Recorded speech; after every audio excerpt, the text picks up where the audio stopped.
Buffalo Bills. I just want to know one thing. Why can't you win?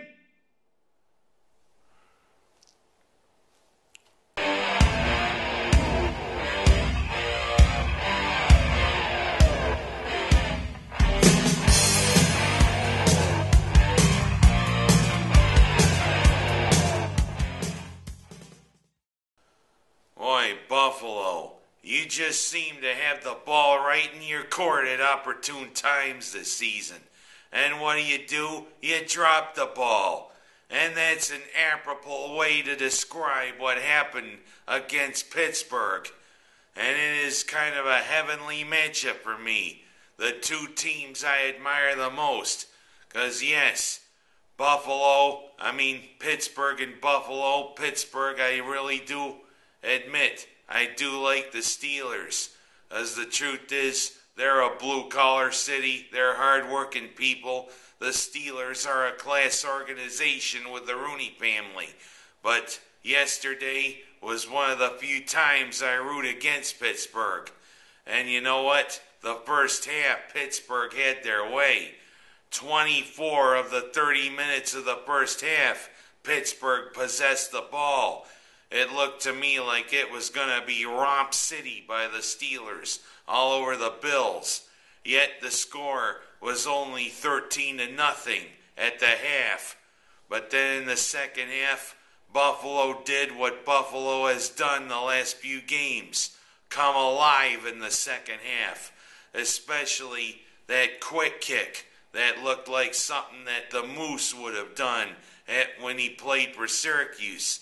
Daryl Johnston was always great kicking those balls on third down. But you know, that kept the Bills in the game and they came alive. Nice little front screen pass to Fred Jackson that he took all the way to the house.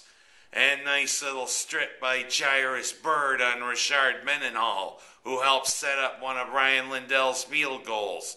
And nice field goal by Lindell to send the game into overtime.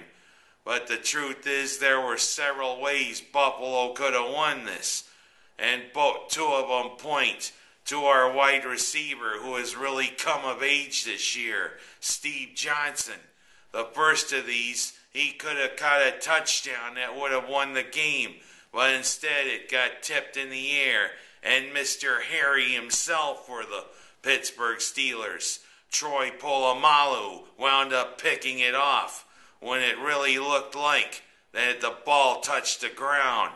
And also, right there on the opening kickoff of overtime, Leotis McKelvin, had he not run into and tripped over rookie Arthur Moats, could have gone the distance. And thirdly, and the one that is the most painful of all, the perfect play. Fitzpatrick set up and he did play action and he was going deep.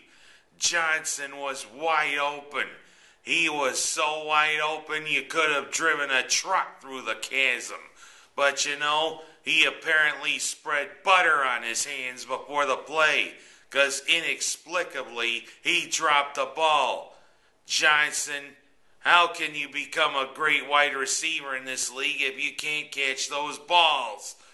I mean, you're developing nicely, and I like what you've done this year playing for the Bills. But you gotta make those catches.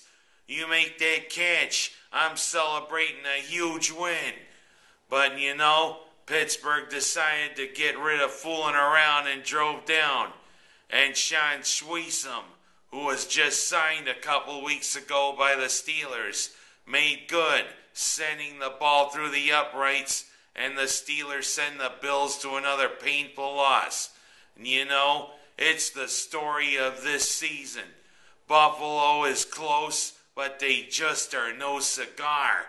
Buffalo could easily be over 500 right now with all these close but no cigar finishes. Buffalo, if you're gonna win, you gotta get over the hump. You gotta make those plays. You gotta make the plays and you gotta win. But you know, you're the hallmark of a bad team right now. Bad teams find a way to lose. And boy, there's a million ways this season that Buffalo has done to lose games. Boy, it is so painful. We could be over 500, but instead we're 2-9. We gotta travel to Minnesota and take on Brett Favre and the Vikings next week. Let's get over this, Bills, and Steve Johnson. You're humbled right now.